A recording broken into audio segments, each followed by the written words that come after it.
샬롬, 오늘도 복되고 좋은 날입니다. 어제는 교회 식구들과 셀 모임을 가졌는데 말씀도 나누고 찬양도 부르고 그리고 삶에 대해서도 이야기들을 했습니다. 이곳에 오셔서 살아가는 삶이 만만치 않기 때문에 어떻게 하면 잘 살 수 있을까? 그런 이야기들도 하면서 말이죠. 그런데 삶에 있어서 좀 걱정이 되는 분들도 계시고, 그래서 어떠한 선택을 해야 될지 또 어떠한 노력을 해야 될지, 어떻게 해야 우리가 부족함 없이 잘 살 수 있는가, 그런 이야기들을 나누면서 지혜를 구하기도 했습니다. 오늘 말씀 레위기 26장 9절의 말씀은 이렇게 되어 있습니다.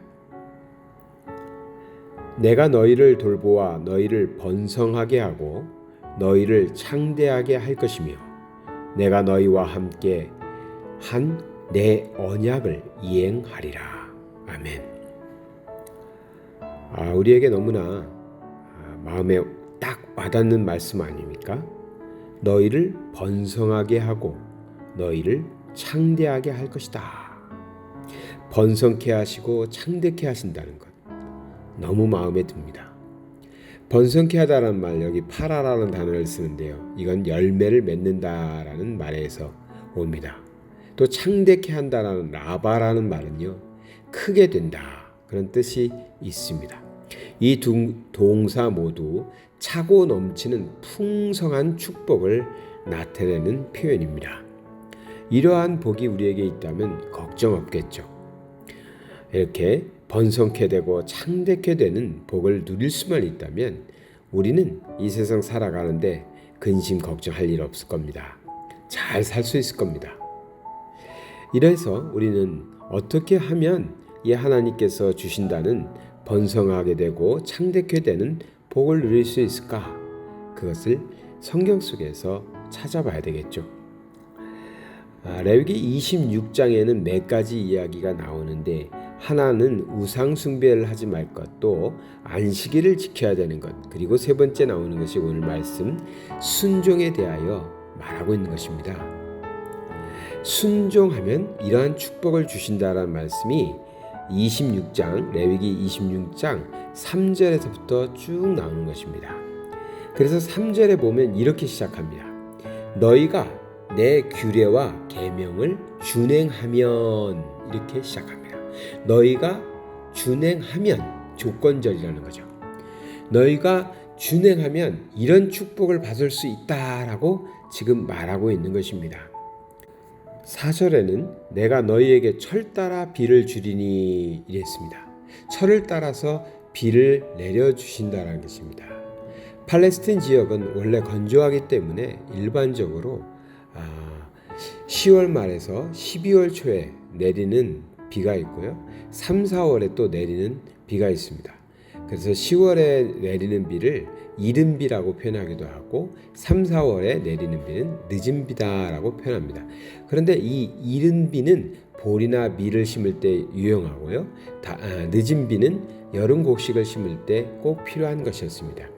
여기서 철을 따라, 그러니까 작물이 자라고 또 열매를 맺어야 될 그 시기에 맞게 비를 주시겠다라고 표현하는 것입니다.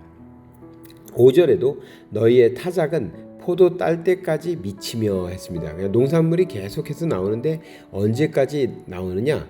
포도를 딸 때까지, 포도가 따서 포도 수확을 할 수 있을 때까지 작물이 계속 나오게 해주겠다라는 것입니다. 포도는 대략 7월까지, 7월쯤 되면 이제 소출이 나오는데요, 그때까지 곡물의 소출이 없으면 먹고 살기가 어렵겠죠. 그래서 그때까지 곡식을 계속 곡식의 소출이 있을 수 있게 하겠다라고 말씀하시는 겁니다. 원래는 3월이나 4월 정도가 되면 이 곡식은 다 끝난다고 합니다. 그런데 이제 포도는 6월이나 7월까지 가야 그제서야 나오니까 그 사이에는 지금 우리나라 말로 하면 보릿고개 같이 될 거 아닙니까? 그런데 하나님의 규례와 명령을 준행하면 어떤 복을 받죠? 타작이 포도를 딸 때까지 계속 이어진다. 양식이 계속 계속 우리에게 있다. 그런 축복을 주시겠다라고 말씀을 하시는 거죠. 그 외에도 6절에 보면 평화에 대한 이야기도 나옵니다. 그래서 7절에는 원수를 쫓으리니 그들이 너희 앞에서 칼에 엎드려질 것이다. 다 원수들이 이제 죽게 되고 패배하게 된다는 거죠. 8절에는 또 너희 5이 100을 쫓고 너희 100이 만을 쫓으리니 5명이 100을 쫓아내고 100명이 10,000명을 쫓아낸다는 얼마나 놀라운 전투력입니까? 이러한 힘을 주시겠다라고 말씀하시는 것입니다. 그것을 한마디로 9절에서 이렇게 말씀하시죠. 내가 너희를 돌보아 너희를 번성하게 하고 너희를 창대하게 할 것이다. 내가 너희와 함께한 내 언약을 이행하겠다라고 약속하고 계십니다.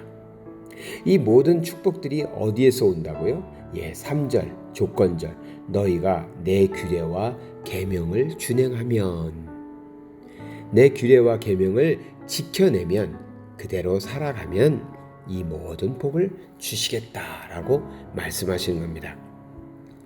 우리가 어떻게 하면 이 세상에서 잘 살 수 있을까? 어떻게 하면 곡식이 넘쳐날까? 물질이 넘쳐날까?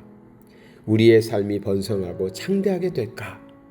이런 생각들 많이 하고 또 그렇게 되기를 간절히 기대하시죠. 그렇다면 세상적인 여러 가지 방법들도 있을 겁니다. 그런데 그것은 제가 뭐라고 말씀드릴 수도 없고 조언을 해드릴 수 있는 입장도 아니죠. 오늘 아침에 말씀을 통해서 하나님이 하나님이 말씀하신 약속은 너희가 내 규례와 계명을 준행하면입니다. 그렇게만 하면 이 모든 축복을 내가 너희에게 주겠다라고 말씀하십니다. 우리가 번성하게 되고 창대하게 되는 것, 우리 가정이 번성하고 창대하게 되는 것, 우리의 사업장이 번성하고 창대하게 되는 그 비결은 우리 하나님의 규례와 계명을 지키며 살아가는 것입니다. 하나님의 약속은 여기에 있습니다. 하나님의 말씀을 지켜 살아가면 하나님의 뜻대로 살고자 힘을 쓰면 하나님께서는 철을 따라 비를 주시고요. 우리의 곡식이 창고에서 끊어지지 않게 하실 것이며 원수를 만난다고 해도 우리가 싸우지 않아도요. 하나님이 다 우리 앞에서 넘어지게 하실 것이고요. 결국은 우리 하나님은 어떻게 하십니까? 우리를 번성하고 창대하게 하신다고 약속하십니다. 세상적인 방법도 있겠죠. 세상적인 방법으로도 돈을 벌 수도 있고 잘 되는 방법들이 있을 겁니다. 그것을 위해서 많이 노력하겠죠. 그러나 그것은 세상적인 방법이고 제가 말씀드릴 수 있는 것도 아니고 저에게 그러한 지혜가 있는 것도 아닙니다. 단지 우리는 하나님의 말씀을 우선하여 하나님의 말씀에서는 그 말씀은 지켜내고 난 다음에 또 열심히 살아가야죠. 하나님의 약속은 내 규례와 계명을 지켜라 하는 것입니다. 그래서 하나님의 계명을 지키지 않으면서 세상적인 노력을 많이 한다면 그것은 참 어리석음에 해당합니다. 난 이렇게 노력했는데 애썼는데 그런데 하나님의 축복은 어디에 있습니까? 내 규례와 계명을 지키면 내가 너희를 번성하게 하고 창대하게 하겠다. 이 하나님의 약속을 우리가 꼭 기억하시고 하나님의 규례와 명령을 따라 또 계명을 따라 준행하시는 삶을 통해 우리가 번성하게 되고 창대하게 되는 놀라운 하나님의 언약을 성취하시는 삶이 되시기를 축원합니다. 사랑의 하나님 아버지 감사드립니다. 우리에게 너무나 놀라운 축복을 약속해 주셨습니다. 우리가 하나님의 말씀에 순종함으로 이러한 놀라운 축복을 받아 누리게 하여 주시옵소서. 우리를 번성하게 하여 주시고 우리를 창대케 하여 주시옵소서. 예수 그리스도 이름 받들어 기도드리나이다. 아멘.